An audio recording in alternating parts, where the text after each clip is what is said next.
Hey, g'day, welcome back to Skarvig in the Ark. And in today's episode, I'm going to try and find myself a Mantis. But before you can tame a Mantis, the first thing that you need to do is you need to get out there and kill yourself about 10 Deathworms. Depending on the level of the Mantis that you're chasing. I think for this one, I need about 8. But I'm probably just going to go out and kill a whole heap. Alright, let's go kill some Deathworms. Alright, there's one bearing down on me right now.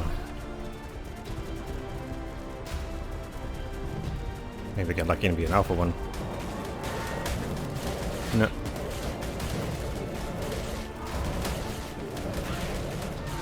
Nothing like the 3 damage coming from the Jerboa.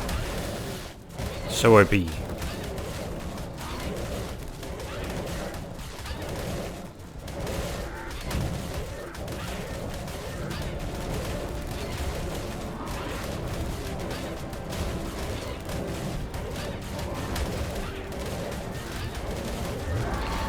And there we have it. 1 Deathworm out of about 10.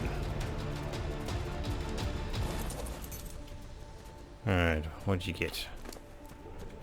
Oh, there it is there. Yoink.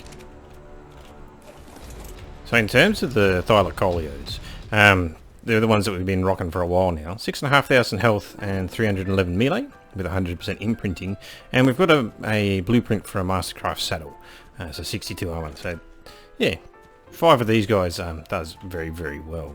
Now that we have a whole heap of Deathworm horns, we need to go and find a Mantis. The best way to do that is on a Wyvern.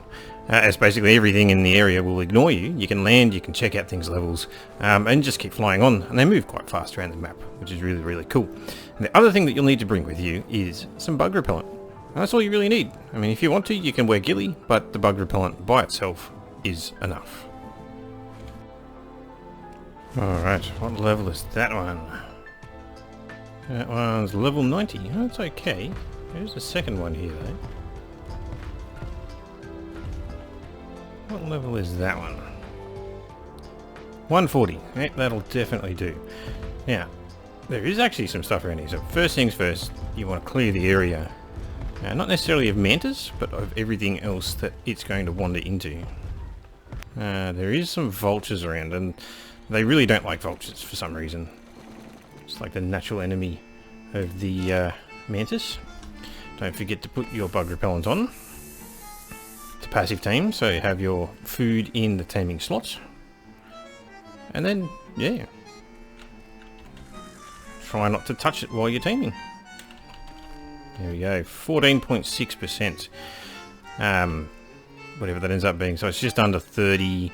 which would be 7 feet, roughly.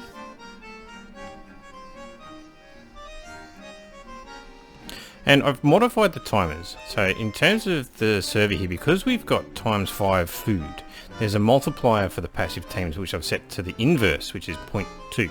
So 1 divided by 5. And so it takes about 30 seconds per feed on this server, which is really quite nice, at least for the Mantis. We were experimenting with vultures earlier, and the vultures are just like every 1 second or every 2 seconds. There we go! It is mine. Hey, where are you going?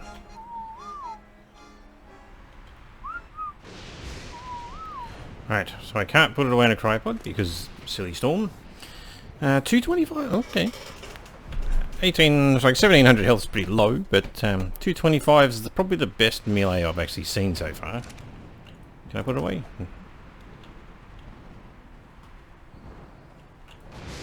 Oh, you can. There you go. Alright, we're back at base now, and here comes the fun part.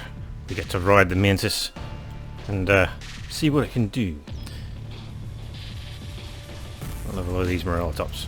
So, level 20 Morellatops and a level 60. So the base attack on these things isn't actually that great. 75 damage.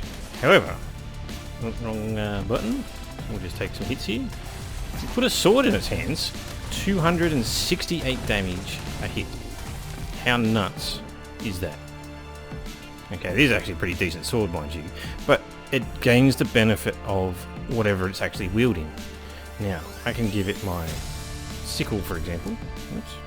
Take that off. Sickle in its hands. And now, it can already harvest fibres, just natively. But you can also use a sickle to gather fibres, and if we can find one of the purple plants... Hiya! Purple plant. You can harvest silk. Okay, next part of the experiment. You take yourself some pickaxes, take a rock, you get lots of flint, sand and stone, as one would expect. Walk up to a tree. Bam!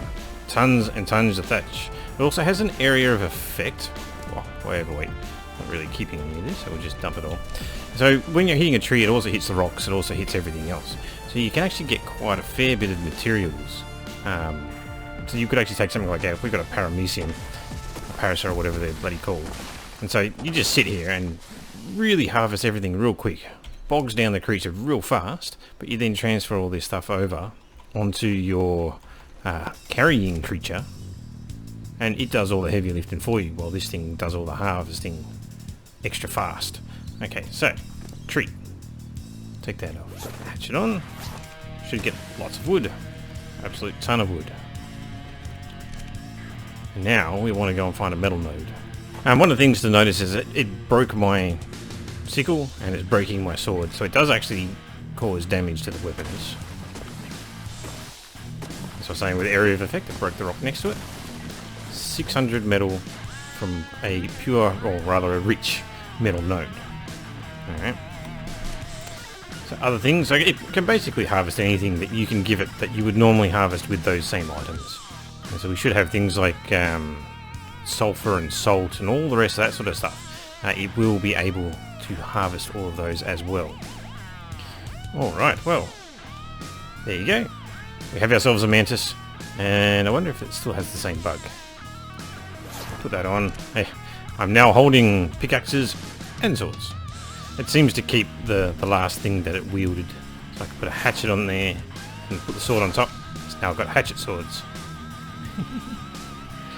Alright, well, you know, it's a nice simple one. I really do like the mantis from a farming point of view, but where we're now ahead at the game, we're kind of beyond the need for the mantis. I'll certainly use it, it's a bit of fun. But yeah, that's how you tame a mantis. It's quite an involved process, given how many deathworm horns you need, and there's not that many deathworms that spawn on the map at any given time. We've kind of only ever found about 4, maybe 5, at any given time doing a full circuit. So yeah, not that many of them. Alright, I'll make sure that if you enjoyed this, you go ahead and like. It really helps the channel for when people like videos. And yeah, I'll catch you in the next one. See you later.